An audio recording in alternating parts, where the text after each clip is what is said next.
What the Charles River Floating Wetland Pilot does is show that we can innovate around climate change, that there's reasons to work for green infrastructure along the Charles. There's reason to hope, and there are solutions out there that we can test and help make the Charles River more resilient in the face of climate change.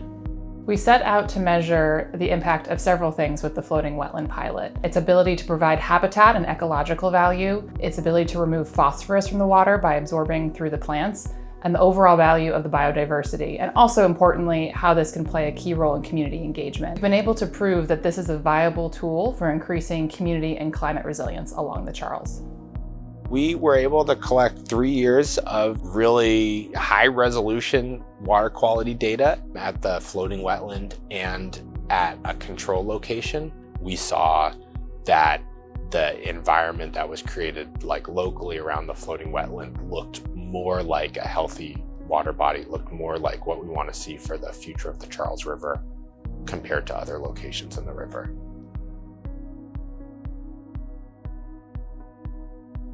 A key part of our work at the Charles River Conservancy is to engage community members, particularly young people, around the floating wetland, which we've been able to do with floating wetland activity kits.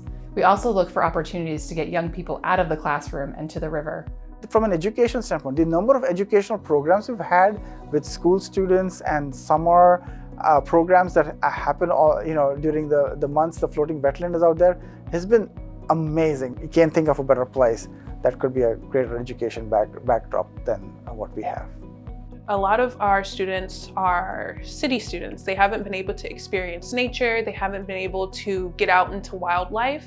So for me and my programming, anything that allows them experiences out in nature and on the water, walking, exploring is so beneficial to their growth. For many of the young people we work with, even if they've lived in Boston and Cambridge their entire lives, getting out to the Charles as part of a field trip is their first interaction with the river up close and personal.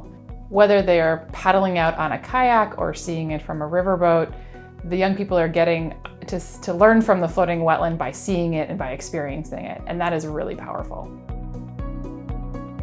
It's hands-on. The students get to create, explore, build, and then at the end, they get to see how the wetland actually works, which still blows my mind to the fact that there is this huge piece of plant material floating in the Charles right now, and it's accessible and it's amazing.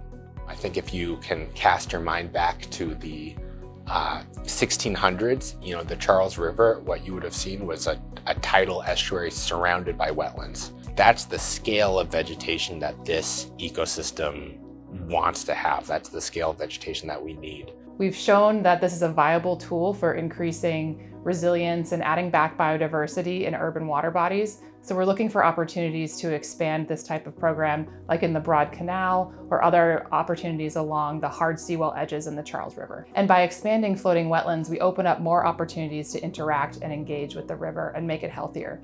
Think about swimming in the Charles. The healthier that we make the river, the closer that gets to a reality. Imagine walking out onto a deck that is surrounded by floating wetlands and just being part of the river itself and that experience itself. Imagine that kind of an edge condition along the entire built edge on both sides of the Charles River. What an amazing environmental impact it'll have. What an amazing social impact it'll have that you can now suddenly have access to it.